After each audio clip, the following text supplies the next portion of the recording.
Hey, did you? Apparently Whitney Houston is dead. Have you heard this? I had no idea because it wasn't covered anywhere. You know, I mean, it doesn't matter about Iran's bomb and Greece and world poverty, but some singer who indulged herself with drugs died. Rick McGinnis, a legend in his own lunchtime. No, he's one of the finest, really, one of the finest critics out there of music and TV and movies, and why he's not writing all the main reviews for the main newspapers, I don't know. Although you are dressed like sort of Cary Grant or Errol Flynn today. I like the little scarf thing. We call it a cravat in England. What do you call it here in Ascot, isn't it? It's a scarf. Just a scarf. I like my it. neck is cold. It's cold out there. You've got a cold neck? It's cold out there. Thanks for sharing. Now, Whitney Houston, I'm not callous, for goodness sake. Anyone who dies like this, it's regrettable. But she was extraordinarily wealthy, surrounded by all sorts of people who could have helped her. But there are kids, of course, all the time who get into drugs, and we despise them for it. Here we lionize her. Well, I mean, the real tragedy with Whitney is, I mean, you're aware that she died literally the night before Clive Davis's pre-Grammy party. Now, Clive Davis is the head of Arista Records. He discovered her. If anybody should have had a vested interest in preserving this woman and her talent, it would have been Clive Davis. But he couldn't do anything.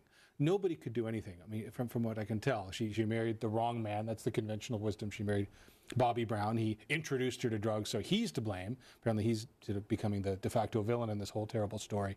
I mean, the fact, you're right. She made a choice. She made a bad choice, an exceedingly bad choice in life. But we don't make. I like to think we don't make bad choices in isolation.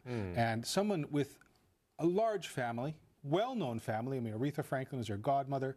Her cousin is Dionne Warwick. I mean, it wasn't like she came out of nowhere. I mean, she came from a structured family that understood what it meant to be talented and what it meant to be exploited by the music industry. And yet, none of this helped. None of this was able to prevent the awful, inevitable tragedy. And a tired tragedy, too. I mean, how often are we going to witness this?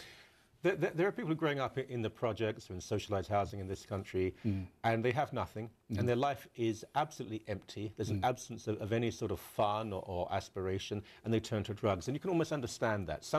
It's a form of escapism. It's There's despair. no money. Yeah, and they die. She had everything to live for. Yes. She had enormous talent. She was very beautiful when she was younger, and huge amounts of money. And there were all sorts of people around her who could have helped. She rejected their offers time and time again. Apparently. We're not saying we're not saying good riddance, that would be callous. But in a way, this is your own fault. Yeah. This is your own fault. You effectively killed yourself. Well, yeah, that's why I think if we need to be just a little bit callous at this point, maybe we need to do that. Because we're not going to get an object lesson from what happened to Whitney Houston. That's the only thing she's good for right now, unfortunately. It's a cruel thing to say, but is to provide an object lesson for people who don't need to fall into this despair, this kind of bad choice so easily. It shouldn't have happened with her. Now, there's a bit, I have to acknowledge a certain hypocrisy and double standard, because Amy Winehouse, whose music I did adore, I felt, and growing, she had a not dissimilar background to mine in terms of where she was from, so I suppose I identified a little bit there. And did she have the money, by the way, that this person had. But this is not unique, is it? So many people in Hollywood misbehave, and instead of chastising them, we praise them for it. We think it's notorious, we think it's sexy, we think it's fun. There's a whole range of them, whether it's drugs or domestic violence or driving cars when they shouldn't. Well, I mean, the thing with Amy Winehouse, you can't even say it was Hollywood, because most of her life happened within the precincts of London. Of course. So it wasn't even like there was an evil Hollywood, Los Angeles nexus of exploitative jerks taking care of her. It was entirely just the fact that she made bad choices. Also, we've made a cult out of the suffering, talented artist. We made it excusable for people with talent, huge talent. Well, they don't have talent. Paris Hilton, for example, she can't spell the word talent. I know, but somehow we forgive that. She'll live to 100, though. She's not I suppose you probably think Kiefer Sutherland's a good actor. I think he's almost as bad an actor as his father. He's a terrible actor. He's an okay but actor. Charlie Sheen and Lindsay Lohan, who has actually some of her early movies were quite charming. But it doesn't matter about talent. There's talent driving a cab. There's talent digging it's not coal. just talent. We're also talking about celebrity. Celebrity forgives everything, doesn't it? No, it's the bitterest curse you could put on your worst enemy. Celebrity basically makes this kind of thing almost inevitable at some point, because it reduces it cuts you off from that common sense, base family and friends background. It didn't in the past, actually, but apparently it does now. It does now. Now, Mel Gibson makes an ambivalent comment or a stupid comment about Jews, and he apologises profusely. He was drunk, but he's never to be spoken to again. Chris Brown beats up a woman during campaigns against domestic violence throughout Hollywood, and he's given another award. I mean, you can't even really comment on this. I mean, there's some degree where you have to think that, I mean, are we basically just excusing him out of a tyranny of low expectations? I mean, because he's black? Are we just sort of shrugging it off? The racism of low expectations, Yes. it's why we deny honour killings, because, that's what they do, isn't it? It's how dehumanizing. Appalling. Well, it's dehumanizing. It's dehumanizing to everyone involved. But in this case, Hollywood is obsessed with what they call equality, and domestic violence is one of the great no, they're sins. not. No, they're not. Well, they pretend to be. But They're this not. guy beat the hell out of a woman. Yeah. You saw what it was like afterwards. Money can still be made off his back, so as long as as long as the mule can still run, you keep it running.